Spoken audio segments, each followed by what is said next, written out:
Eh bien, bonjour à tous, bonjour les gars, les filles du groupe Je ne fume plus, bonjour les copains et les copines du groupe Breton Moi Sans Tabac, Pays de la Loire Moi Sans Tabac, Hauts-de-France Moi Sans Tabac. Eh bien, ce soir, on se retrouve pour un nouveau live sur la page Addicted, notre fabuleux partenaire Addicted. Et je suis avec Mumu. Bonsoir Mumu. Bonsoir. Et ce soir, nous recevons quelqu'un que j'aime beaucoup, beaucoup, beaucoup, beaucoup. Allez, je vais vous le dire, c'est une vraie copine à moi.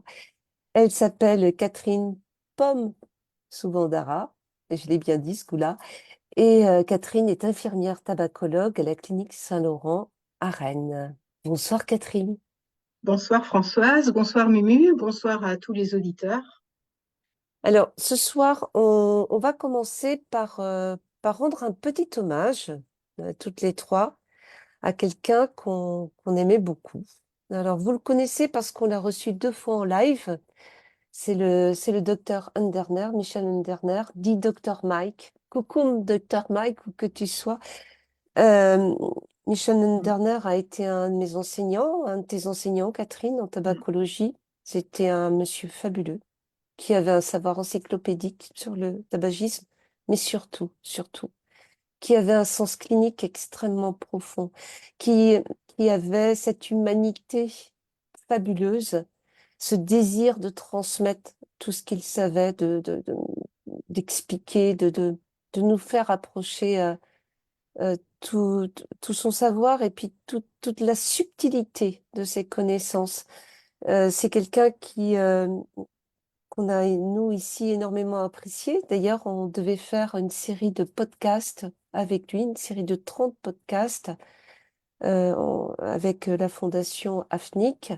Donc, on ne pourra pas faire ces podcasts, on va les faire autrement, mais pour nous, ça a été un vrai chagrin. Alors, on voulait lui rendre hommage aujourd'hui, rendre hommage aussi à son humour, parce qu'il nous a fait beaucoup, beaucoup, beaucoup, beaucoup rire, à sa gentillesse et à son infinie humanité. Voilà, vraiment, ça a été un grand chagrin pour nous. Et où qu'il soit remercié pour tout ce qu'il nous a apporté, hein. Je crois que on partage toutes les trois ça. Voilà. Donc, on va démarrer ce live avec une grosse, grosse, grosse, grosse pensée pour lui et pour ses proches. Voilà, qui en pensent aussi. Alors, eh ben, ce soir, on va parler du stress, hein, du stress, de la peur, enfin, bref, de ce qui nous anime au début quand on arrête de fumer. Mais avant tout, Mémé, je crois que tu as une question pour Catherine. Bah oui, et déjà, c'est quelque chose qui me stresse beaucoup. Euh, Comment on peut faire pour avoir un entretien et des consultations avec un tabacologue et à quoi ça sert? Comment ça se passe, quoi? Raconte-nous tout. Comment ça se passe un premier entretien avec une personne qui vient arrêter de fumer? Eh bien, ça se passe bien au fur et à mesure de l'entretien. Quand la personne prend contact avec le secrétariat, c'est vrai qu'au début, c'est très stressant et les gens, pour faire ce premier geste, ce premier appel, ça leur demande une énergie folle. Ils se posent toujours la question, est-ce que je fais bien d'appeler ou pas? Est-ce que je vais pas regretter? Dans quoi je me lance? Et du coup, je trouve que l'accueil téléphonique est déjà extrêmement important pour rassurer les gens. Et donc, la première fois que nous, les tabacologues, nous rencontrons la personne, on essaie de la mettre dans les meilleures dispositions pour qu'elle soit à l'aise et on va lui faire remplir un dossier national de tabacologie qui va nous permettre à nous, après, d'apprendre à connaître la personne qui est en face de nous. Et donc, ce dossier national permet de connaître l'histoire du fumeur avec le tabac, quel type de tabac il fume, combien de cigarettes par jour, est-ce que la personne a déjà arrêté de fumer? Quel type de tabac elle fume? Est-ce qu'elle a, quelle est sa motivation? On va essayer d'explorer un petit peu tout ça. Est-ce qu'il y a d'autres produits de consommation? Et donc la personne va commencer par remplir ce dossier. Après, on va le lire ensemble. On va essayer de tout détailler ensemble pour apprendre à bien connaître la personne qui vient se remettre entre nos mains, entre guillemets. Et puis ensuite, on va faire ce qu'on appelle une mesure du taux de monoxyde de carbone avec un petit appareil comme ça pour permettre de voir quel est le niveau d'intoxication de la personne. Voilà. Alors, on explique bien les choses au fur et à mesure pour que la personne sache de quoi on parle. Et puis ensuite, on va voir où en est la personne, quels sont ses objectifs, qu'est-ce qu'elle a envie de faire, combien de temps elle se laisse pour arrêter de fumer. Et ensemble, on va essayer de trouver la meilleure solution possible pour aller vers un arrêt du tabac. Et donc, on va faire une proposition, alors souvent de substituts nicotiniques, parce que les gens qui viennent à notre rencontre présentent une très forte dépendance physique à la nicotine en général. Donc, on commence à proposer une substitution que la personne accepte ou pas et on rédige une ordonnance. Et puis, voilà, ce qu'on propose, c'est plus. Aujourd'hui, on est dans une démarche de réduction souvent de consommation avant d'aller vers un arrêt du tabac. Les personnes veulent arrêter de fumer, mais arrêter du jour au lendemain, aujourd'hui, c'est quand même assez compliqué. Et pour que les gens soient plus à l'aise et soient moins en difficulté et gardent une certaine qualité de vie pendant leur démarche, eh bien, on va aller vers une réduction progressive avec mise en place de substituts. Et puis, au fur et à mesure des entretiens, on refera des évaluations et on réajustera les traitements en fonction de ce que la personne ressent et de ce qu'elle a envie de faire. En fait, on décide ensemble, c'est pas le tabacologue qui décide pour la personne, c'est ensemble, on va essayer de trouver la solution la plus adéquate pour que le sevrage se fasse dans de bonnes conditions, dans les meilleures conditions possibles. Donc, c'est un vrai accompagnement. Moi, quand j'ai été voir une tabacologue, quand je fumais, je pensais que la personne allait me recevoir en blouse blanche et me dire, tu as fumé pendant 30 ans, tu as fumé comme un pompier, ben maintenant tu vas payer, hein. Que j'allais être jugée, quoi, tu vois.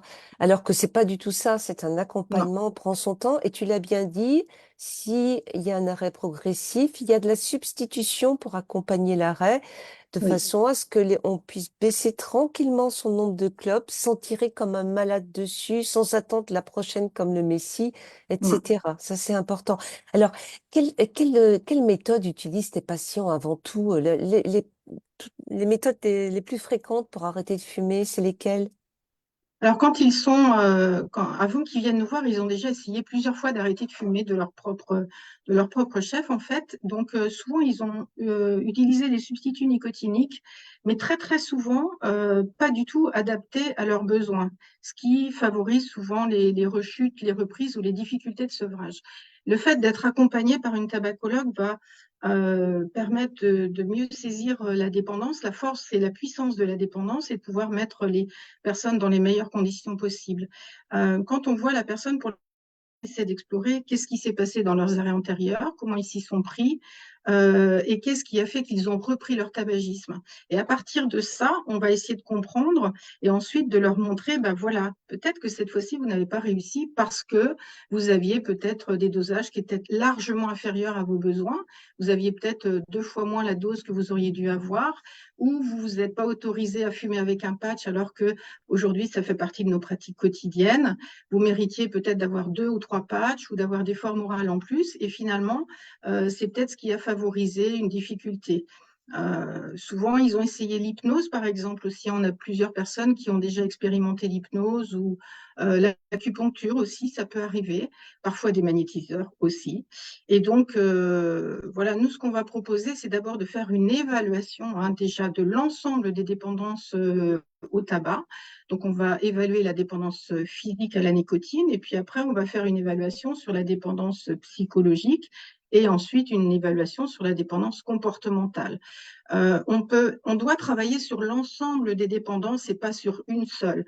C'est-à-dire qu'on pourra mettre toute la nicotine qu'il faut à une personne, mais si elle n'est pas motivée, eh bien, ça passera pas. Mais si on fait un travail sur la dépendance psychologique ou comportementale sans se préoccuper de la dépendance physique, ça marchera pas non plus. Donc, c'est une prise en charge de l'ensemble de la dépendance et ça prend du temps. Ça veut dire que quand les gens veulent arrêter de fumer, ça demande de la patience, ça demande du temps, le temps de l'apprentissage, de changer ses habitudes de vie, de changer son comportement petit à petit. Ouais, la défume, c'est un apprentissage, c'est de la dentelle. Il n'y a pas une défume qui ressemble à une autre, c'est la vôtre et il faut prendre son temps. La défume, c'est du temps, de l'apprentissage et des méthodes, du soutien. Mumu, est-ce que tu as une question, jolie fille? Ah ouais, mais t'as pas de micro. T'as peut-être une question, mais t'as pas de micro. Ouais, bah oui, j'ai toujours des questions. Euh, donc, quand je fumais, parce que quand je fumais, dès que j'avais un stress, c'était n'importe quoi, un stress avec le travail ou avec les enfants qui étaient petits à l'époque, il me fallait une clope. Donc pourquoi c'est tout le temps comme ça? Quand on est stressé, on a envie de fumer. Parce que c'est la réponse, le chemin le plus court que vous avez choisi, en fait. Dès que vous êtes stressé, la réponse automatique, c'est la cigarette. Parce que effectivement, c'est rapide, vous avez la cigarette dans la poche, vous prenez un shoot de nicotine et vous avez l'impression que ça vous détend. Ça calme pas du tout la problématique, hein, ça règle pas la problématique, mais c'est en fait une réaction immédiate face à une situation donnée. C'est un peu Pavlov et Skinner avec le chien. Quand vous sonnez la clochette, le chien, il sait tout de suite qu'il va avoir à manger. Eh bien, quand nous, les humains, nous avons une situation de stress, tout de suite, notre automatisme, notre réaction, ça va être d'aller vers le produit cigarette aussi. Voilà. Parce qu'on a cette habitude-là et qu'elle nous semble pratique et que c'est extrêmement rapide. Pourtant, on nous dit que fumer augmente le stress.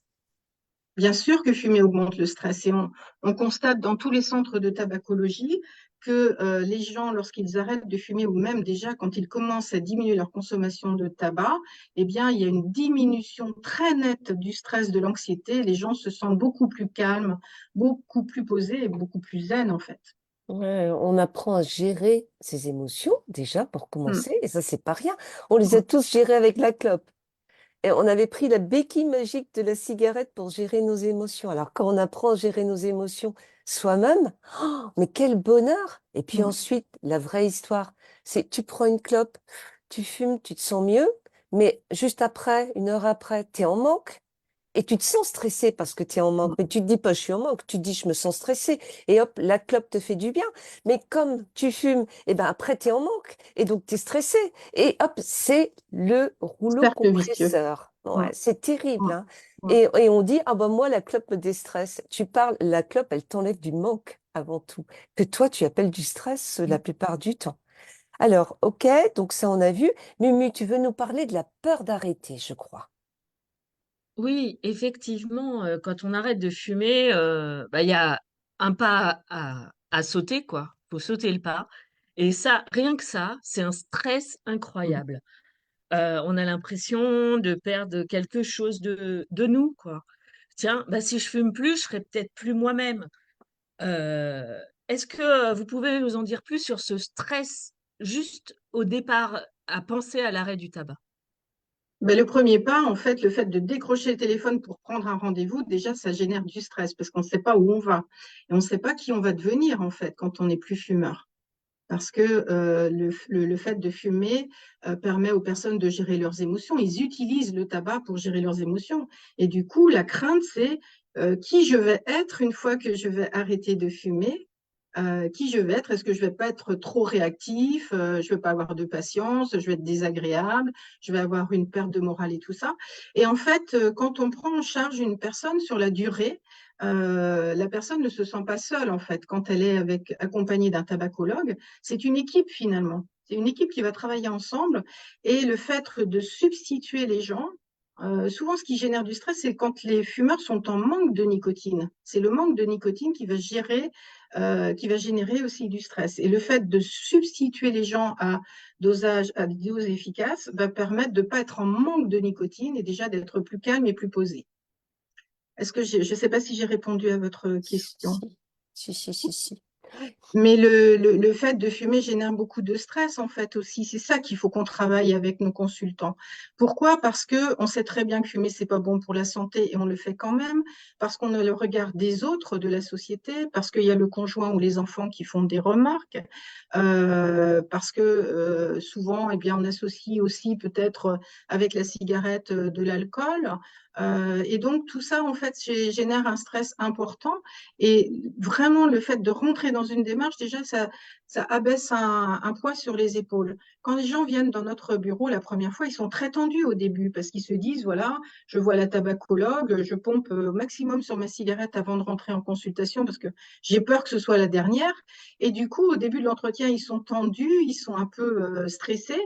Et à la fin de l'entretien, on sent que les gens s'apaisent un petit peu, qu'ils ont moins de poids sur les épaules parce qu'ils se disent, je vais encore pouvoir avancer, je vais avancer petit à petit, mais j'ai pas la pression de l'arrêt brutal du jour au lendemain et je ne suis pas seule dans cet arrêt. C'est ça qui est important, c'est pas de se sentir seule. Ouais, c'est quelque chose d'essentiel ce que tu dis là. On a Dominique qui est en train de regarder le live. Bonsoir Dominique, qui nous a dit, Bonsoir, ça fait 2 mois sans tabac et le stress et les angoisses sont toujours présents. Combien de temps faut-il pour que cela redevienne supportable? Et Dominique porte des patchs à 21 milligrammes et des pastilles à 2,5 milligrammes. Est-ce qu'elle est sous-dosée à ton avis? Qu'est-ce qu'il faudrait qu'elle fasse? Eh bien, déjà, il faudrait savoir combien de cigarettes elle fumait par jour, quel était le résultat au niveau de la mesure de son taux de monoxyde de carbone aussi, parce que on peut fumer par exemple 20 cigarettes par jour, mais avoir aussi l'équivalent de 30 cigarettes en fait. Tout dépend de la manière dont le fumeur va inhaler. Est-ce qu'il tire fort sur sa cigarette? Est-ce qu'il la fume en entier? Est-ce qu'il enlève le filtre pour fumer? Est-ce qu'il chauffe le filtre? Enfin, vous voyez, donc l'intoxication, c'est pas que la quantité, mais c'est surtout la manière dont on tire dessus.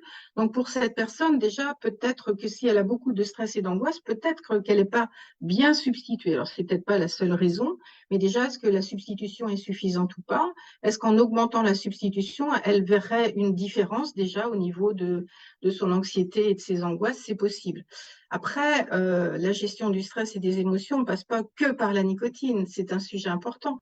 Mais est-ce qu'elle met en place des choses pour pouvoir mieux gérer le stress et les émotions?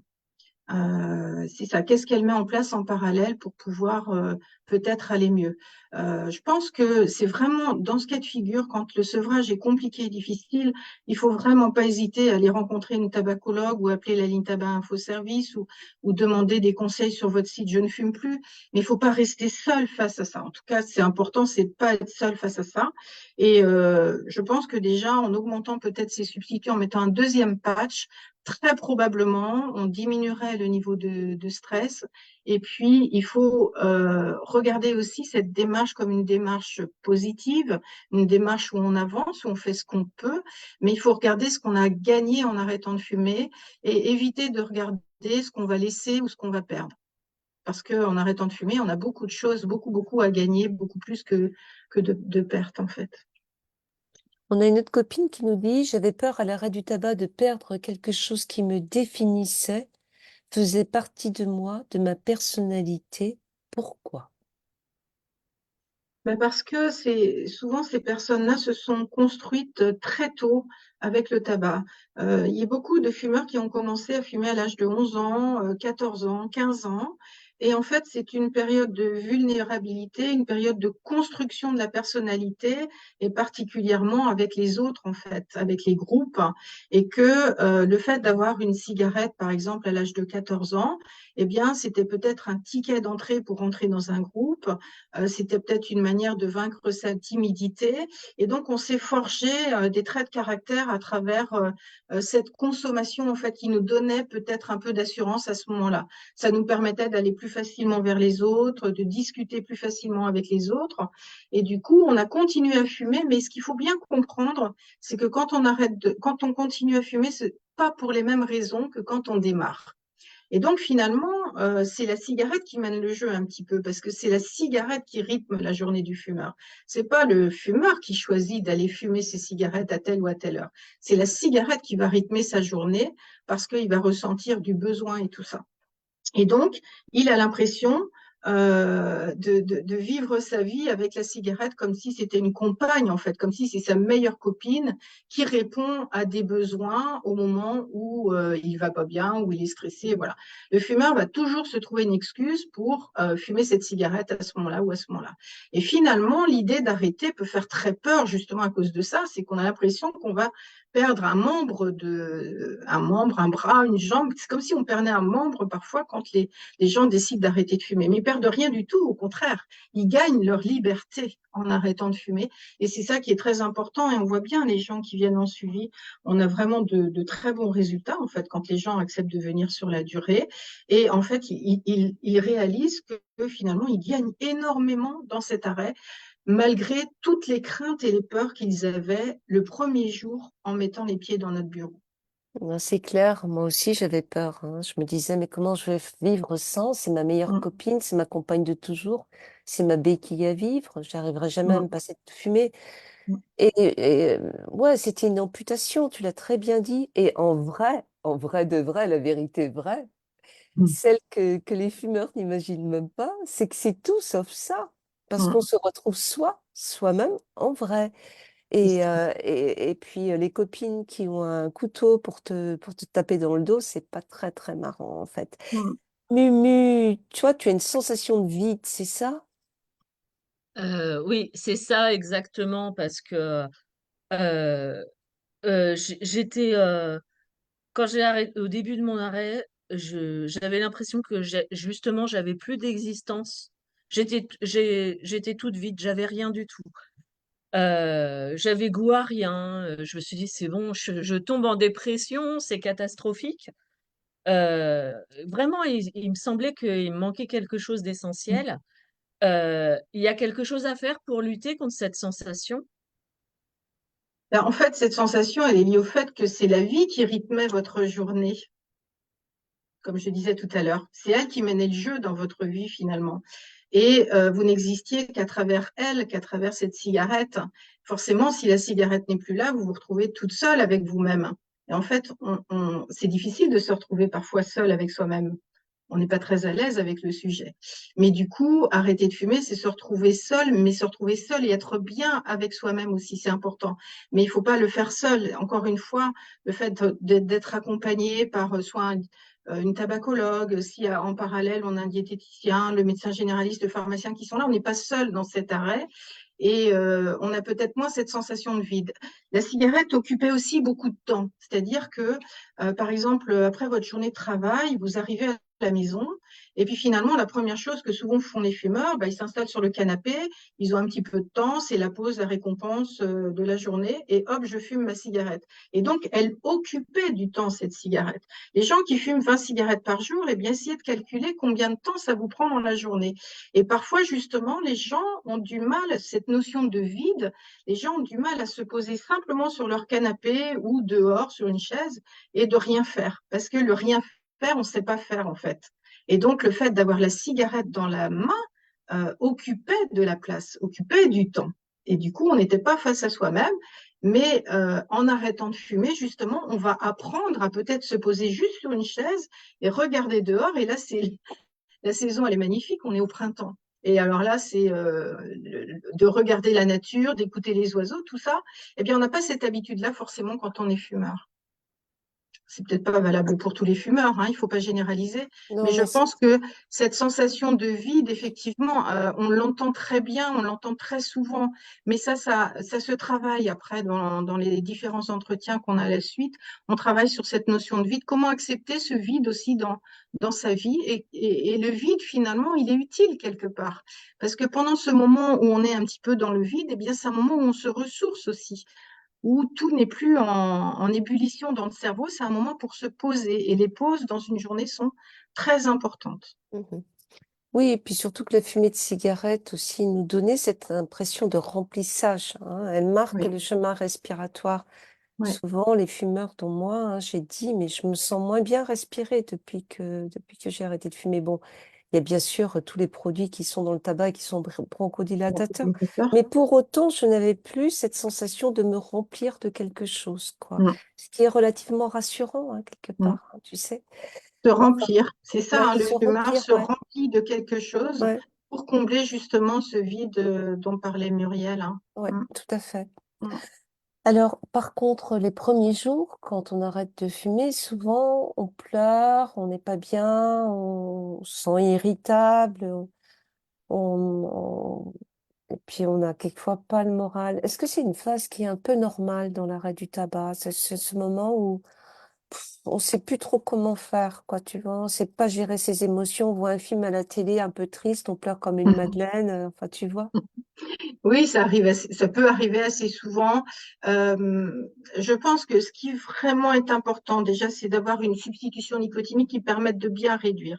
C'est de pas se mettre trop de pression dans il faut que j'arrête de fumer demain ou après-demain. Parce que là, du coup, c'est très difficile à vivre. Donc, moi, ce que je dis, on lance quelque chose, on se met en marche vers un arrêt du tabac. Mais on n'a pas dit on arrête de fumer forcément du jour au lendemain, donc on ne parle pas d'arrêt. pour l'instant. On parle de démarche. On met un pied l'un devant l'autre, step by step. Chaque jour suffit sa peine. On met en place des choses, on observe, on évalue et on continuera à avancer. Les premiers débuts, comme ça, effectivement, peut-être, il faut se programmer des choses sympas, aller voir une copine, aller faire une belle marche en forêt, par exemple, aller sur la côte, on n'est pas très loin de la côte, chacun, c'est d'aller peut-être marcher en bord de mer ou simplement dans la campagne, aller faire du vélo, de la piscine. L'activité physique va beaucoup aider. Moi, j'invite toutes les personnes qui viennent à vraiment pratiquer de l'activité physique. Ça peut être une petite marche dans la journée, sortir son chien, et essayer de faire des choses plaisantes au tout début, mais surtout avoir une bonne substitution qui permette déjà de bien réduire sa consommation et aussi ne pas avoir trop d'exigences avec soi-même. Il y a des gens parfois qui sont trop exigeants, qui veulent aller trop vite, alors qu'il faut déjà mesurer les petits pas. Je préfère que les gens fassent des petits pas, mais qui ne reviennent pas en arrière, et qui soient bien dans ces petits pas, et qu'on continue à avancer progressivement. Un peu comme dans la fable de La Fontaine avec le lièvre et la tortue. Le lièvre veut aller trop vite, et finalement, la tortue va à son rythme, mais elle arrive à son objectif. En fait, ce que tu nous encourages à faire, c'est d'apprivoiser l'arrêt du tabac. C'est ça? On est Exactement. dans une démarche d'apprivoisement. Oui, oui. Parce que D'accord. si on veut aller trop vite, dans sa tête, ça va pas forcément suivre. Parce que, comme disait Muriel, c'est une copine, il y a cette sensation de vide. Donc, la période où on va diminuer sa consommation de tabac en mettant en place une substitution nicotinique va nous permettre déjà de réaménager un petit peu notre organisation de la journée et l'idée d'aller vers un arrêt du tabac. Donc, on apprivoise cette démarche-là. Petit à petit, on va gagner de la confiance. On va se dire, ah tiens, j'aurais pas imaginé il y a 2 mois que j'aurais pu réduire ma consommation à tant de cigarettes par jour. Donc déjà, le niveau de confiance de la personne va augmenter progressivement. Et du coup, nous, on va être là aussi pour lui dire, mais on va continuer à avancer ensemble. On va augmenter la substitution nicotinique, ce qui va vous permettre encore de réduire votre consommation de tabac. En parallèle, votre niveau de monoxyde de carbone va baisser et les gens vont dire, super, j'avance. C'est ça qui est important. On ne va pas gravir l'Everest alors qu'on va commencer par les monts d'Arrée. Voyez, les monts d'Arrée, on va aller dans le Massif central, faire un petit tour, on va passer par les Alpes et puis petit à petit, on va essayer de gravir. Mais si la difficulté nous paraît trop importante au début, ben évidemment, on va se décourager. Donc, pour ne pas arriver à cette phase de découragement, eh bien, il faut y aller progressivement, mais sûrement. Hmm. Très bien, c'est très très clair. Ma petite Mumu, tu as arrêté Alors, de fumer depuis 20 jours, nous ouais, dis-tu. ça fait 20 jours que j'ai arrêté de fumer. Bon, c'est pas la première fois que j'essaye, hein. J'ai déjà essayé il y a quelques années. Et j'ai arrêté 3 ans, mais bon, j'ai repris. Et j'ai toujours l'impression de me priver d'un plaisir, d'une récompense. Alors, il faudrait que je lutte contre ça, mais ça me maintient une super pression et j'ai pas d'idée pour que cette idée, que cette privation parte de mon esprit. Mhm. Alors, la première question à se poser, encore une fois, au niveau substitution nicotinique, le fait d'avoir de la nicotine en quantité suffisante va permettre de stimuler le système de récompense au niveau du cerveau et d'entraîner un largage de dopamine. Donc déjà, il faut savoir si c'est pas intéressant d'augmenter ces dosages de nicotine pour ressentir davantage ce plaisir-là. Premièrement. Et deuxièmement, après, c'est d'un point de vue comportemental, qu'est-ce qui va me faire plaisir aujourd'hui? Qu'est-ce que j'ai comme passion? Qu'est-ce que j'ai comme loisir qui pourrait stimuler ce système de récompense au niveau du cerveau? Je disais, est-ce que ça peut être une belle balade, ça peut être d'aller au cinéma, ça peut être de reprendre la peinture, le chant, d'écouter de la musique. Voilà, chaque personne, chaque fumeur va devoir essayer de trouver quelque chose qui va justement procurer ce plaisir-là, qui n'est pas forcément lié à la cigarette. Vous utilisiez la cigarette quelque part, elle stimulait ce système de récompense au niveau du cerveau, mais heureusement que tous les non-fumeurs prennent du plaisir aussi à faire autre chose. Ça veut dire qu'il faut transférer ce plaisir. Et le plaisir peut aussi être dans la réduction, justement. Ce que j'invite les gens à faire, c'est de réfléchir au plaisir qu'on peut avoir à réduire sa consommation de tabac et ensuite à l'arrêter, parce que les gens sont pas heureux de fumer. Sur les 20 cigarettes qu'ils vont fumer dans la journée, il y a 3-4 cigarettes en général qui sont appréciées dans la journée. Et du coup, le fait de réduire, d'avancer dans cette démarche et d'arrêter va être un vrai plaisir aussi. Mais le plaisir, vous allez pouvoir le trouver en pratiquant de l'activité physique. Là, j'ai par exemple un monsieur qui est en stage de réhabilitation respiratoire. Il a réussi à arrêter de fumer et finalement, il découvre que qu'en faisant de l'activité physique, du vélo, de la marche, du tapis et tout ça, il libère des endorphines dans le cerveau et que ça lui procure un vrai plaisir après la séance. Ça peut être d'aller chanter, ça peut être de regarder un beau film. Le plaisir, heureusement, on le trouve dans plein de choses. C'est clair. Aller faire du vélo, une belle balade, je dis. Mhm. Une belle balade en forêt, c'est toujours très ressourçant aussi. C'est Mhm. apaisant, c'est ressourçant, voilà. Chaque personne doit trouver sa propre réponse, en fait. On va inviter, on va pas dire à notre consultant, il faut faire ci, il faut faire ça, voilà. Alors, l'activité physique, j'insiste souvent, mais sinon, c'est chaque consultant va être invité à trouver, en fait, la réponse qui va lui convenir à lui. Ouais, tout à fait, tout à fait. Alors, tu nous as parlé des substituts dans cette démarche d'arrêt progressif, d'apprivoisement, comme on l'a dit, de la défume, du sevrage tabagique. Est-ce que tes patients, ils utilisent la vapote et est-ce qu'elle leur est utile? Oui, ils utilisent. On a beaucoup de personnes qui viennent avec la vapote. Alors, on a différentes cas de figure, mais de toute façon, tous les consultants sont différents, ont une histoire différente et ont des objectifs. Ils veulent y parvenir d'une manière qui est la leur.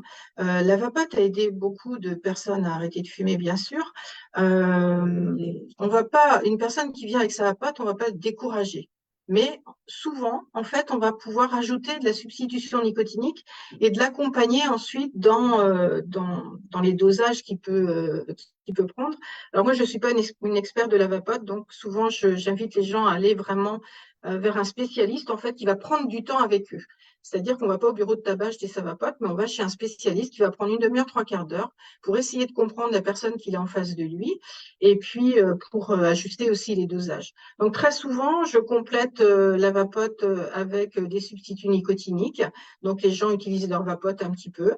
Ils utilisent des substituts nicotiniques. Ça peut être un très bon complément pour des gros fumeurs pour lesquels la vapote ne va pas suffire ou pour lesquels les substituts nicotiniques, ce n'est pas tout à fait la réponse dont ils attendent non plus. Donc, voilà, ça peut être un bon complément, mais à condition qu'il soit bien encadré à ce niveau-là. Et puis, j'insiste souvent sur le fait que quand la personne utilise une vapote, elle l'utilise au moment où elle ressent le besoin de fumer. Parce que pour avoir le même rendement qu'avec une cigarette, il faut qu'elle l'utilise longtemps. Mais à un moment donné, je pose ma vapote. C'est comme le fumeur qui veut arrêter de fumer. Je mets mon paquet à distance. J'essaie de mettre ma vapote à distance pour ne pas l'utiliser de manière automatique. Parce qu'il y a des gens qui l'ont tout le temps dans la main, dans la bouche, et on va essayer d'éviter ça. On va essayer de leur faire utiliser la vapote comme quand ils fumaient, c'est-à-dire je l'utilise pendant un quart d'heure, 20 minutes, au moment où je ressens le besoin de fumer. Mhm. Mais Comme un surtout, substitut oral, quoi. oui, mais c'est important qu'ils aient les bons dosages pour qu'ils n'aient pas besoin de tirer tout le temps dessus non plus. Pour Mhm. qu'à chaque fois qu'ils tirent sur leur vape, eh bien finalement, ils ont un rendement qui leur permet de ne pas tout le temps avoir besoin de l'utiliser. D'accord. Ok. Avant que tu demandes la question sur les compléments alimentaires, Mumu, on a une question de Nathalie en ligne. Je dois arrêter de fumer, pas par désir ni envie, mais par obligation. Comment je peux gérer ça? Alors ça, c'est une question compliquée parce qu'on a beaucoup de gens qui arrêtent de fumer par obligation, le plus souvent pour des raisons de santé. Mm, Ils galèrent à arrêter de fumer parce qu'on leur a dit vous devez arrêter. mm. Quel conseil tu peux donner à ces personnes de chercher leur propre raison malgré tout, d'aller Oui, fouiller?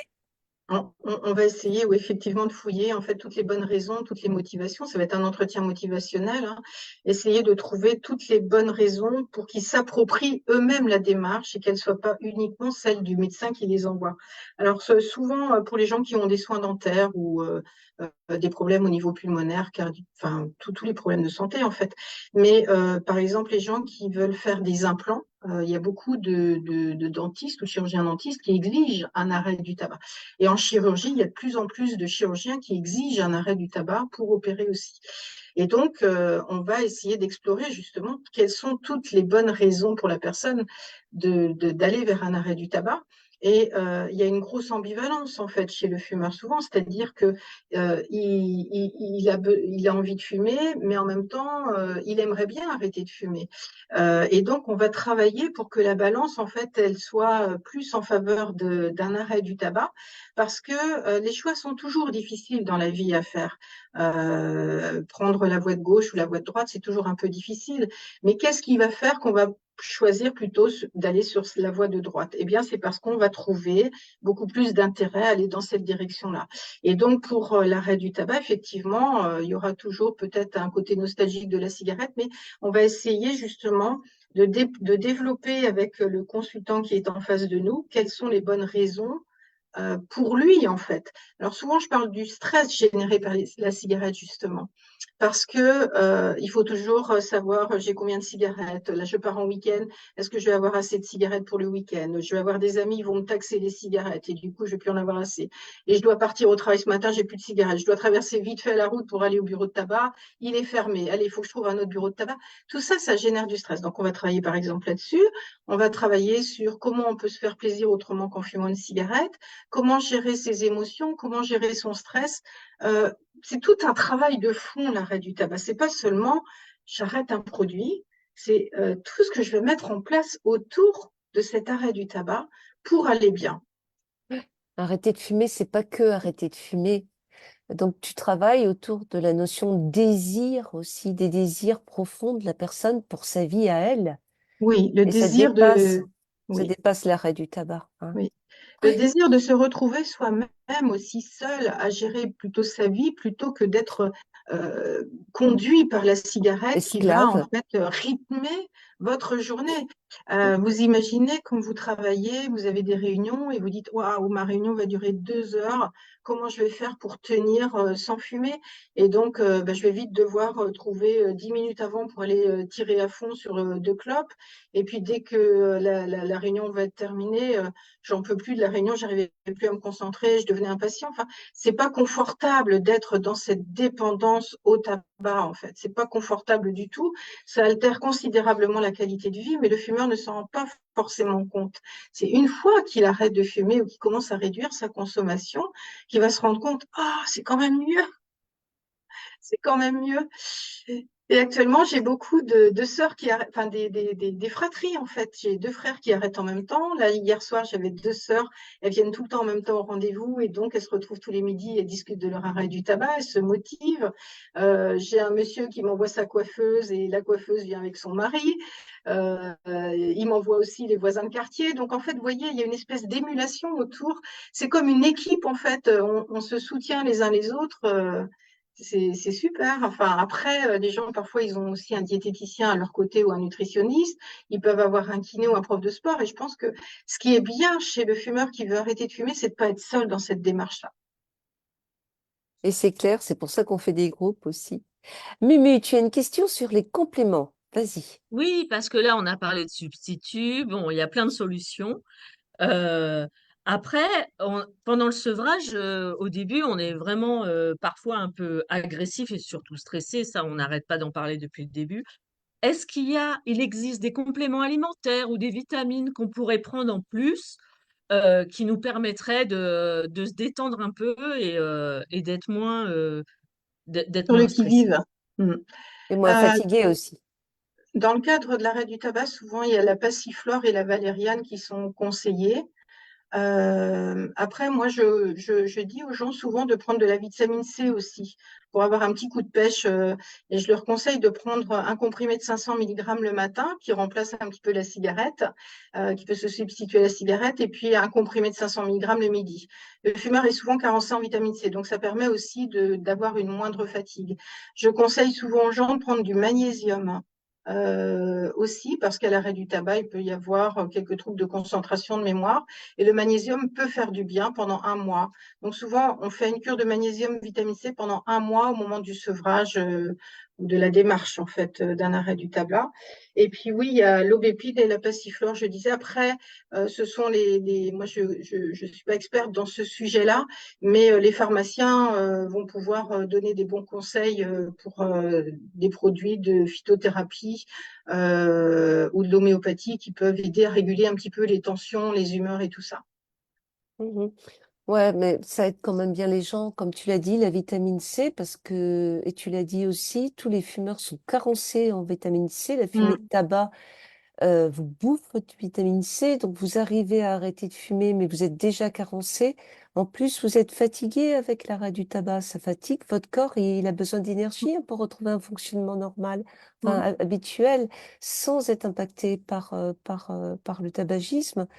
Donc vitamine C et puis le magnésium, c'est bien parce qu'en plus, ça aide à aller aux toilettes et souvent on est un peu constipé, donc double Ouais. effet qui se coule, hein. Alors, on nous parle aussi de cohérence cardiaque, de pleine conscience. Est-ce que ça peut aider, ça? Bien sûr, ça peut aider. Alors, la cohérence cardiaque, vous pouvez trouver sur l'application Respirelax Plus. Euh, L'application Respirelax Plus, c'est une application gratuite que vous pouvez télécharger sur votre téléphone portable. Et dans cette application, vous avez notamment la cohérence cardiaque. La cohérence cardiaque, c'est un outil qui est utilisé, utilisé pour les pilotes de ligne, puis les pilotes de chasse. C'est ça. Et en fait, pour gérer les moments de stress, quand il y a des situations un peu complexes et stressantes pour eux. Donc, le principe de la cohérence cardiaque, c'est d'inspirer sur 5 secondes, d'expirer sur 5 secondes. Donc, vous faites 6 fois ce mouvement-là par minute. Et en fait, vous essayez de faire cet exercice-là pendant 5 minutes, que vous pouvez renouveler plusieurs fois dans la journée. La cohérence cardiaque, c'est intéressant. Par contre, moi, j'aime bien l'exercice où ça va plutôt être personnalisé. Si vous allez sur cette application Respirelax Plus, je préfère le volet personnalisé où vous allez choisir le temps de l'inspiration et puis vous allez choisir le temps de l'expiration. Alors, on choisit toujours un temps d'expiration plus long que le temps d'inspiration. Donc, par exemple, on va commencer, quand on est débutant, on peut commencer par inspirer sur 4 secondes. J'inspire sur 4 secondes. Je bloque un petit peu ma respiration et je vais souffler, par exemple, sur 7 ou 8 secondes. Donc, on souffle, on souffle, on souffle. On vide, on vide, on vide, on vide, et on va même serrer le ventre, et quitte à mettre les mains sur le ventre pour vider complètement, on va aller à notre rythme et on va essayer de faire cet exercice-là plusieurs fois par jour. Donc j'inspire sur 4-5 secondes et j'expire sur un temps un peu plus long. On va essayer de faire un exercice comme ça plusieurs fois par jour. Par exemple, le matin au réveil, on fait quelques minutes. On commence par quelques minutes, hein, simplement, mais on essaie de le renouveler de temps en temps dans la journée. Donc le midi, ça peut être le soir avant d'aller se coucher. Souvent, ce que je dis aux consultants, c'est que je le compare souvent aux personnes qui font de l'asthme, qui ont un traitement de fond. Quand on prend un traitement de fond régulièrement pour l'asthme, on a moins de risques d'avoir des crises, et si on a des crises, elles seront moins violentes. Pour la gestion du stress et des émotions, c'est la même chose. Si on fait des exercices de respiration régulièrement sur la journée, eh bien, à force de les appliquer, on va même en ressentir le besoin de les pratiquer plus longtemps. Pourquoi? Parce qu'on va comprendre que ça nous fait du bien, que au lieu d'avoir un cerveau en toute ébullition, ça nous permet de nous concentrer sur la respiration et pendant ce temps-là, on pense à rien d'autre. Voilà, donc l'exercice de la cohérence cardiaque est intéressant. L'application Respirelax Plus, moi je vous invite à la mettre en place sur votre téléphone. En fait, c'est une bille qui monte et qui descend et vous suivez au début. Ouais, Voilà. alors si vous voulez plus d'informations sur tout ce qui est mindfulness, relaxation, etc., si vous êtes sur la Je ne fume plus, on a tout un guide, hein, avec plein d'articles, plein de conseils, plein d'exercices, dont cette application, et avec les liens pour les télécharger, ou plein de lectures, plein d'exercices. Vous verrez, il y a plein de choses qui existent à ce niveau-là et ça peut vraiment vous aider pour arrêter de fumer. Muriel, tu voulais nous poser une question sur le sommeil. Et oui, bon, on est plusieurs sur le groupe à être insomniaques. Et on nous a vendu l'arrêt du tabac comme quelque chose qui nous permettait de dormir mieux. C'est vrai qu'au début, on a quand même des insomnies, mais est-ce que réellement, à terme, on dormira mieux? Oui, c'est ce qu'on observe, hein, en fait. Les gens, alors quand on est fumeur, on peut avoir des problèmes de sommeil parce qu'en fait, le corps ne comprend pas la nuit pourquoi il n'a plus de nicotine à arriver. Donc, chez les grands fumeurs, effectivement, en plus, la nicotine est un excitant, donc le fait de fumer est excitant. Et du coup, la nuit, il n'y a plus de nicotine arrivée dans le corps. Et là, c'est pour ça qu'au réveil, la première chose que le grand fumeur va avoir envie de faire, c'est d'aller fumer. C'est même plus une envie, c'est un vrai besoin. Donc, ça peut perturber le sommeil. Alors maintenant, ce qui peut perturber le sommeil aussi, c'est l'idée d'arrêter de fumer. Par exemple, les gens qui ont pris un rendez-vous, ils ont téléphoné, ils viennent me voir demain. Waouh, demain je vais voir la tabacologue, bon sang, comment ça va se passer et dans quoi je m'engage. Donc ça peut aussi perturber le sommeil au début. Avec le temps, on constate que les gens dorment mieux en arrêtant de fumer, en fait. Ils ont moins de nicotine, ils sont moins en manque de nicotine la nuit.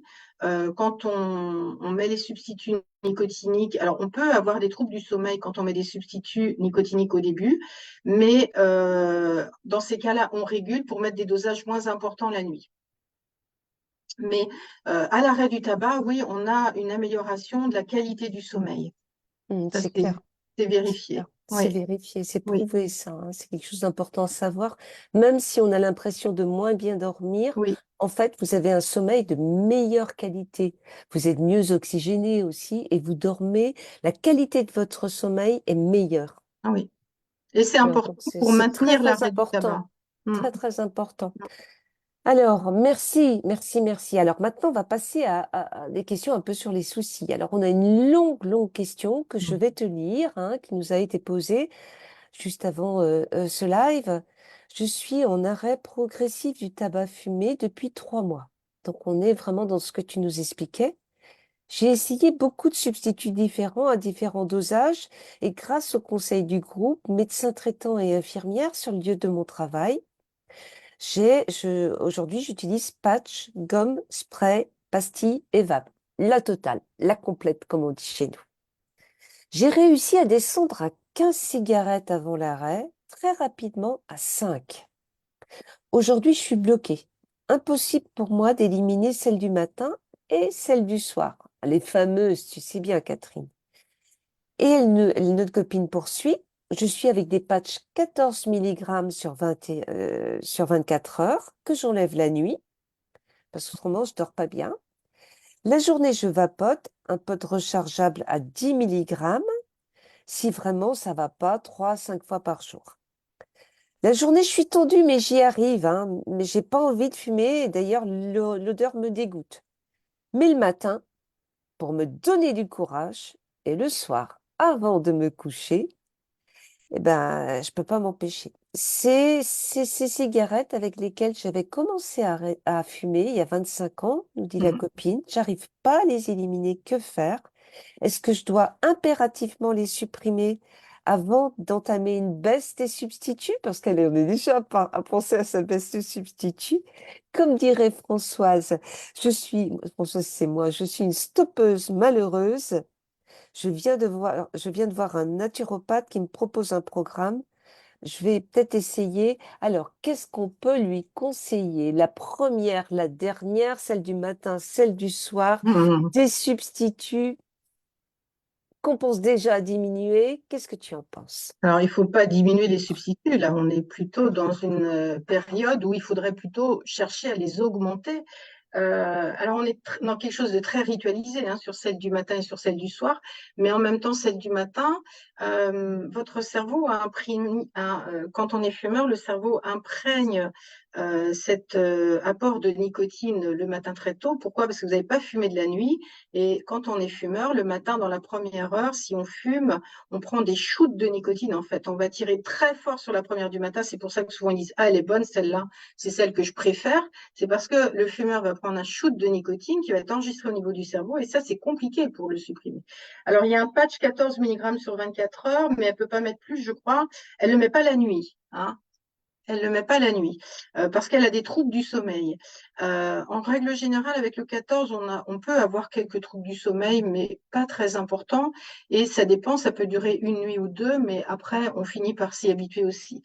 Moi, je serais presque tentée de lui proposer de les poser sur 24 heures et voir est-ce que j'ai à nouveau des troubles du sommeil avec ce dosage-là ou pas. Mais ce serait de démarrer la vape dès le réveil pour qu'elle monte en charge l'apport de nicotine le matin le plus tôt possible. En fait, hein, dès qu'elle est réveillée, il faut qu'elle prenne un peu de nicotine, soit avec sa vape, soit avec des pastilles, soit avec le spray. Mais il faut monter en charge dès le matin. L'idée, c'est peut-être de ne pas se dire je vais la supprimer non plus dès le départ, mais je vais essayer de la décaler. Un peu comme le temps, hein, les jours augmentent un petit peu chaque jour, de 1 minute ou 2 minutes chaque jour. On est sur 3, 4 minutes en ce moment. Mais c'est peut-être ça aussi avec la cigarette, d'essayer de gagner 1, 2, 3 minutes un petit peu chaque jour. Et pour se dire, eh bien, à la fin de la semaine, j'aurais gagné peut-être 10 minutes sur cette cigarette-là. Et justement, la pastille qu'elle va prendre dès le début ou le spray va lui permettre peut-être de mieux gérer cette période du matin. Voilà. Après, la cigarette du soir, c'est celle, j'ai tellement peur d'être en manque la nuit que finalement, il faut que j'y aille le soir sur cette cigarette-là. Peut-être qu'il faut se charger davantage en nicotine aussi avant le coucher, d'utiliser la vape avant d'aller se coucher ou les pastilles ou le spray. Et puis moi, j'essaierai quand même de garder, parce qu'un patch 14 mg sur 24 heures qui n'est mis que du matin au soir, eh bien, on a l'équivalent de 7 mg, c'est rien du tout finalement. Donc, c'est une personne qui est sous-dosée. S'il y a vraiment un problème avec le patch 14 mg sur 24 heures et des troubles du sommeil, dans ces cas-là, on peut juste mettre un 7 mg sur 24 heures, mais je rajouterai en journée à ce moment-là un patch 10 mg ou 15 mg pour Sur 16 compléter heures. Sur l'apport 16 de heures. nicotine sur la journée. Alors, les patchs dont parle Catherine, 10 mg ou 15 mg sont des patchs sur 16 heures qu'on met le matin et qu'on enlève le soir. Je rebondis sur ce que tu dis et c'est vrai. Nos petits récepteurs nicotiniques, hein, quand on fume et quand on arrête de fumer, nos récepteurs, ils sont toujours là. Ils vont diminuer en taille et en nombre. Ne vous inquiétez pas, ils vont diminuer, hein. Mais au début, bah, ils sont là et puis elle fume encore, la copine. Et donc, bah, au fur et à mesure de la journée, on les sature, hein. Donc, bah, le soir, ils sont là, ils sont gavés. Et puis, eh ben, la nuit, ils vont tranquillement se réveiller. Puis le matin, c'est comme des petits oiseaux dans un nid. Vous voyez, on a faim, on a faim, on a faim, on a faim. Et c'est pour ça que vous prenez des grosses doses de nicotine le matin. Vous avez une famille nombreuse à nourrir, mes petits chéris. Et donc, eh ben, cette clope, elle apporte de la nicotine en shoot. Le cerveau, il est pas con. Il dit, ta pastille, tu peux toujours courir, hein. Parce que moi, il faut que je nourrisse. Donc, tu me passes une clope et vite fait, fais ça. Et c'est pour ça que cette clope du matin, elle est difficile. C'est pour ça aussi, et Catherine a raison, qu'il faut apporter de la nicotine si vous n'êtes pas patché la nuit, en tout cas. Il faut apporter de la nicotine de façon rapide le matin. C'est quoi de façon rapide? C'est la vape, c'est des pastilles, c'est des gommes, c'est du spray. C'est tout ce qui est nicotine orale. Le patch, il met 1 heure à agir. Tu parles, c'est le lièvre et la tortue, encore une fois de plus, hein, pour rester dans les fables. Donc tu conseilles, plus on remonte la substitution. Moi, je pense que pour toutes les personnes, de toute façon, qui fument dans la première heure qui suit le réveil, il faut substituer la nuit. Même si on ne fume pas la nuit, on met un patch sur 24 heures quand on est fumeur dans la première heure qui suit le réveil. Ça, c'est impératif. Et après, on observe s'il y a des troubles du sommeil ou pas. S'il n'y a pas de troubles du sommeil, tant mieux. S'il y a des troubles du sommeil, on va quand même mettre un patch à minima dans ces cas-là. Mais par contre, on va charger en journée. Et il faut vraiment que le matin, dès le réveil, on commence à se charger en nicotine, quoi. Ça, c'est vraiment important. C'est pour ça que c'est jamais simple, un sevrage.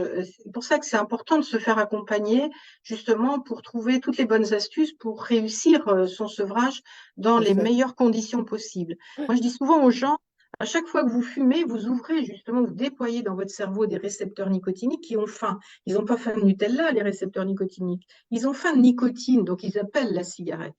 Donc chaque cigarette crée le besoin de fumer d'autres cigarettes. Par contre, avec les substituts nicotiniques, c'est comme si on étouffait un feu avec un couvercle. C'est-à-dire que avec les patchs, avec les substituts, on n'a pas l'effet shoot de la cigarette. Du coup, les récepteurs nicotiniques, eh bien, on va en avoir de moins en moins et on va ressentir de moins en moins le besoin de fumer. C'est clair, c'est clair, Ça, c'est quelque c'est chose de important. vraiment important, hein. Le sucre appelle le sucre, la cigarette appelle la cigarette. Et yes. C'est Mm. toujours la grande question hein, de comment faire. Mm. Et ce que tu dis est tout à fait vrai, hein, tout à fait vrai. Donc, dosez-vous bien en journée pour mieux dormir la Mm. nuit et être plus tranquille, en vrai, hein. Ça, c'est quelque chose d'important. Et puis, le manque, c'est quelque chose de pervers, hein, parce que le manque, il s'exprime pas que par des envies de fumer, il s'exprime Mm. aussi par des difficultés de sommeil, par ceci, par cela. Il ne Mumu, faut pas avoir peur, Oui, excuse-moi pardon. Françoise, mais j'insiste sur le fait qu'il y a des personnes encore qui pensent qu'il faut mettre qu'un seul patch par jour et il ne faut pas avoir peur de monter en charge des substituts. On a des gens qui ont 2 patchs, 3 patchs, 4 patchs par jour et tant qu'il n'y a pas d'effet de surdosage, il n'y a pas de souci Ah en bah fait. oui, on y va, hein. Ras la gueule, comme je dis, hein. On n'hésite Mm. pas, hein. Et c'est quelquefois comme ça qu'on réussit, Mm. après des années et des années d'errance. Mm. Pour le patch le matin, Catherine, moi, je me mettais mon réveil 1 heure avant de me lever. Mm. Et j'avais sur ma table de nuit mon patch, ma paire de ciseaux, et tout était Oui. prêt. Et dans un Mm. état comateux, je me collais mon patch, Mm. je remettais mon réveil 1 heure après. Maintenant, c'est plus facile avec les téléphones portables et je me rendormais. Et Mm. je me réveillais avec le patch qui avait fonctionné depuis 1 heure. Souvent, j'avais même oublié que je m'étais réveillée tellement c'était devenu automatique, hein. Je le faisais dans un semi-sommeil et ça Mm. m'avait bien aidé. Donc, c'est peut-être un truc aussi à mettre en place. Alors, on va changer de sujet. Mumu, tu as une question capitale. On t'écoute. Ah, ah oui, alors depuis que j'ai arrêté de fumer, bon allez, utilisons des mots, la libido, c'est cata. Franchement, j'ai plus envie, il y a rien qui m'intéresse. Alors que sur le groupe, je vois, vous allez arrêter de fumer, la libido décuplée, ça va être youpla boum. Ben, est-ce que c'est normal? Il y a des versions différentes ou quoi? Alors, c'est pas mon domaine de prédilection, mais à l'arrêt du tabac, la libido augmente plutôt en général. Mais après, chaque personne est différente et ça dépend du contexte social, familial, aussi professionnel. Comment vous sentez? Est-ce que vous avez le moral? Est-ce qu'il y a peut-être une dépression sous-jacente? Qu'est-ce qui se cache derrière tout ça? Les troubles de la libido peuvent être liés à de nombreux facteurs. En tout cas, le fait d'arrêter de fumer, en général, fait augmenter la libido. Et au niveau de l'érection, c'est plus facile aussi parce que la circulation se fait mieux. Donc, on va plutôt favoriser l'arrêt du tabac pour aller vers une augmentation de la libido. Après, comme je vous dis, ce trouble-là peut être lié à plein de facteurs. Donc, il faut essayer de définir quel est le facteur qui amène à ça. Ça peut être aussi dans la relation de couple, peut-être un passage difficile qui fait qu'il n'y a pas de libido à ce moment-là. Je ne sais pas si j'ai répondu à votre question, mais il n'y a pas une réponse possible. En fait, c'est autour d'une discussion pour qu'on peut essayer de comprendre et de trouver quelle est la cause Mais de. c'est vrai, tu as raison, hein. En général, la libido, c'est youpla boum. Il y a une meilleure érection chez les garçons, hein. C'est quelque chose d'important. Et vous allez voir, hein, si vous êtes encore fumeur et que vous arrêtez, vous allez vous dire, mais l'érection du matin, c'est Byzance par rapport à ce que c'était. Et chez les femmes, vous avez une meilleure lubrification. Et ça, c'est quelque chose d'important. Sans compter que vous n'aurez pas, vous risquez moins tous les problèmes gynécaux qu'on rencontre avec le tabac. On va pas revenir dessus parce que c'est pas l'objet de ce live, mais le papillomavirus ou toutes Oui. ces problématiques-là sont vraiment favorisées par le tabagisme, y compris les cancers au niveau de l'utérus.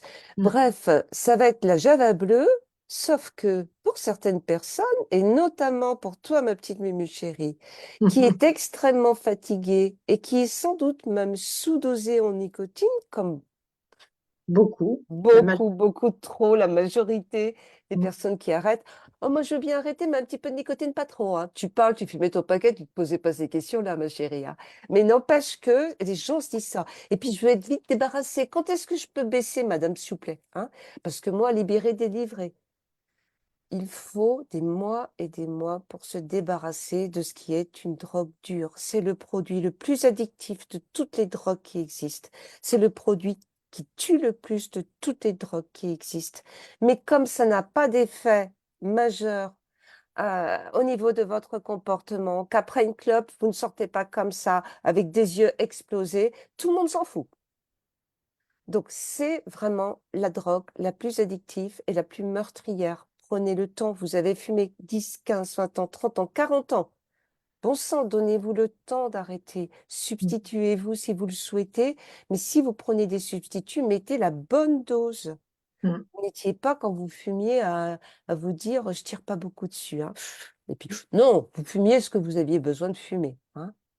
Alors on va passer à la conclusion parce que le temps passe, le temps passe, le temps passe, et on a une dernière grande question que tu vas poser, ma petite Mumu, sur la condamnation des fumeurs aux envies. Voilà. Comme beaucoup, j'ai arrêté de fumer plusieurs fois, des fois des périodes qui sont plus ou moins longues. Et je me dis souvent, mais est-ce que je suis condamnée à penser à cette clope et à parler d'abstinence plutôt qu'une délivrance où j'ai complètement oublié que la cigarette existait. Mhm. Euh, on parle du parcours du fumeur. C'est pas je décide d'arrêter de fumer, j'arrête et je ne refume plus jamais. Avant d'arriver à un arrêt définitif, eh bien parfois il faut expérimenter plusieurs tentatives euh, qui nous donnent quand même une expérience et pour laquelle il faut en tirer certaines choses. Quand on voit les consultants la première fois, on les interroge sur combien de fois ils ont arrêté de fumer, comment ça s'est passé, qu'est-ce qu'ils ont mis en place à ce moment-là, et on essaie de comprendre les erreurs qu'ils auraient pu faire aussi. Souvent, alors comme on disait tout à l'heure, des erreurs de sous-dosage, les gens n'étaient pas forcément super motivés à ce moment-là, ou ils ont recraqué parce qu'il y avait une soirée, au bout de 5 ans, j'avais arrêté de fumer, et puis une soirée familiale, hop, j'ai repris une cigarette et ça m'a fait recraquer complètement. Donc, on essaie de lister un petit peu toutes les situations qui ont amené à recraquer ou ne pas réussir un sevrage. Mais on n'est pas condamné à vivre toute sa vie avec un manque de tabac. Heureusement, on arrive à une certaine délivrance. Mais ça nécessite un travail de fond, un travail d'introspection un petit peu. Ça se fait pas comme ça du jour au lendemain. Et on y pense de moins en moins. Au fur et à mesure, moi, j'ai des gens qui me disent, oh, je me suis surpris. D'habitude, je fumais toujours après avoir fait cette action-là, ou voilà. Et ils me disent, eh ben, j'ai fini par exemple, j'ai pris mon bain et en sortant de mon bain, je me suis rendu compte que j'avais pas envie de fumer. Alors que d'habitude, je fumais toujours une cigarette après mon bain. Finalement, il y a des choses qui nous échappent comme ça au fur et à mesure du temps. Et les pulsions qu'on peut avoir à fumer de temps en temps, il faut les accepter aussi, hein. Il ne faut pas dire c'est pas normal, je pense toujours à fumer. Si on y pense de temps en temps, mais c'est comme des vagues en fait. Parfois, eh bien, plus le temps passe après le sevrage, eh bien, plus les vagues seront moins fortes en fait, hein. Les vagues seront moins fortes, les pulsions seront moins importantes. On les regardera passer, on les sent arriver les pulsions, et puis on les observe et on les laisse partir en fait, un peu comme des vagues. Voilà, mais ça finit par se faire. Mais je pense que pour arriver vraiment à oublier le tabac, ça demande vraiment un vrai travail d'accompagnement, de réflexion. Moi, je donne souvent des devoirs à la maison, en fait. Je parle de devoirs maison parce que ça oblige la personne à réfléchir, à faire un peu le tour de la question. Et après, les gens nous disent souvent, j'ai des pulsions effectivement qui sont là, mais de moins en moins. Elles sont de moins en moins fréquentes et de moins en moins violentes. Donc, on n'est pas condamné toute sa vie à penser au tabac. Par contre, il faudra toujours être vigilant parce qu'on devient ex-fumeur et pas non-fumeur quand on arrête de fumer. Et donc, il faudra toujours être vigilant par rapport à la cigarette, mais il faut prendre la main sur le tabac, il faut prendre la main sur la cigarette. Et une fois qu'on a pris la main sur la cigarette, il faut surtout rester très, très vigilant parce que, effectivement, une soirée, un barbecue, un petit peu d'alcool et voilà. Mais ça se passe très bien et au fur et à mesure du temps, on a de moins en moins envie. Et puis on avait des liens avec le tabac, fumer des liens qui étaient nombreux. On Mm. les défait les uns après les autres, hein. On les On comprend, détricote. on Mm, détricote, on met du sens sur nos liens avec le tabac. C'est ça le mm, travail que tu dis, mm, hein, qu'il faut faire. mm, Et quelquefois, il reste un lien qui tient, hein. mm. Et donc, les gens galèrent avec ce lien-là. Il faut travailler dessus. Moi, ça C'est fait là où que... je renvoie, Oui, vas-y, je t'en prie. pardon, c'est là où je renvoie quand il y a un dernier lien qui n'arrive pas à se couper, en fait, hein. C'est comme une corde finalement, mais il reste un tout petit bout. Quand on n'arrive pas à couper ce lien-là, moi je trouve maintenant que l'hypnose permet de faire ce dernier pas quelque part, de couper ce lien et de libérer finalement le fumeur du produit. Oui, tout à fait. Il faut vraiment pas hésiter à se faire accompagner, quel que soit l'accompagnement. L'hypnose est un accompagnement de ce type, hein, qui peut être vraiment très utile. Ouais. Mais enfin, on est des centaines, on est des milliers à pouvoir dire, j'ai fumé X années, moi j'ai fumé 30 ans, je fumais 50 cigarettes par jour. Depuis mon arrêt du tabac, j'ai vécu des drames, j'ai vécu des grandes difficultés, j'ai vécu des grandes joies aussi, j'ai vécu plein d'émotions. Et franchement, jamais, jamais je n'ai pensé à prendre une cigarette. Je pense que tu peux dire un peu quelque chose de ce type, Muriel. Mais on est des.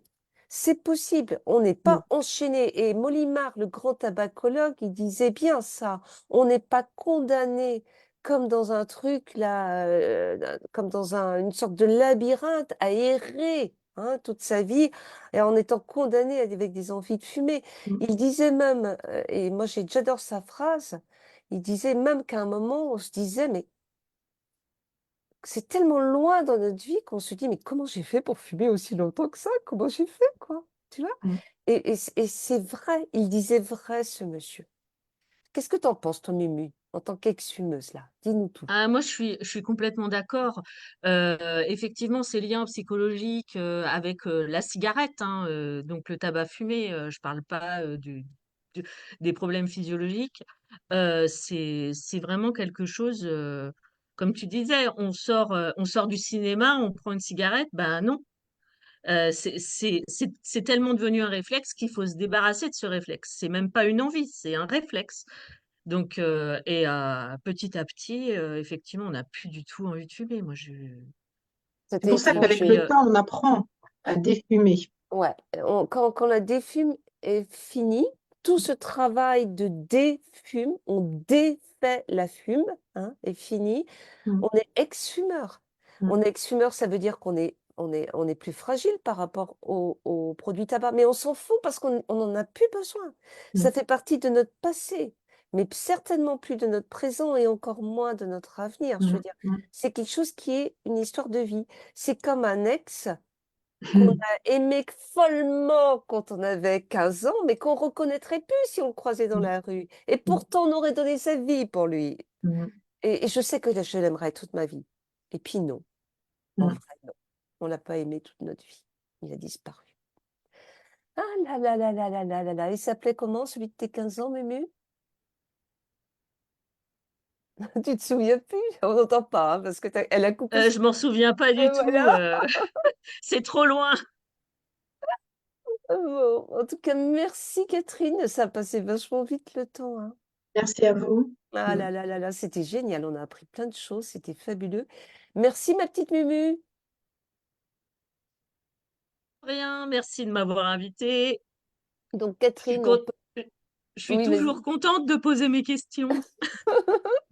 Moi aussi, je suis contente quand tu me poses des questions. Et puis, j'étais d'autant plus contente que ben, on a invité aujourd'hui Catherine, qui est pour moi une super tabacologue, et pour ses patients aussi d'ailleurs. Donc, Catherine, ben, si vous voulez la rencontrer, elle est à la clinique Saint-Laurent à Rennes.